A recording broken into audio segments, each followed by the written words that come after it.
My name's Randy Lai, and I'm a Soho House member in Hong Kong. I've always associated candles with contemplation, and for that reason, they're best enjoyed in an environment in which you can unwind and take your time. For me, that's at home, preferably doing some sort of otherwise menial or simple task.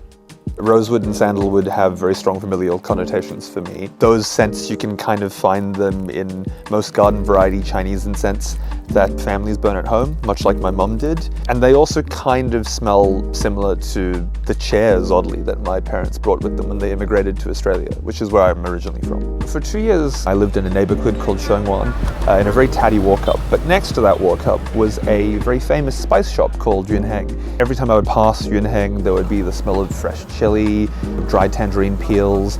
Is perfect metaphor for the scent of Hong Kong. Hong Kong is relentless, kinetic, melancholy. I definitely feel drawn to the fact that Hong Kong is a landscape, both culturally and topographically, of contrast. I really enjoy spending time on the brasserie floor. It's a fantastic place to have dinner, primarily because it has a certain sense of occasion in the evenings. And then the cinema. I spend a large amount of time in the screening room, primarily because of my predilection for movies. I think at its best, the house in Hong Kong can be very languid and surreal. The kind of perfect example of that is the terrace on the pool room floor. It looks out towards the Western districts, where there are a large number of residential towers. And if you catch it at just the right moment, in the evenings, it's almost like watching time pass in another dimension.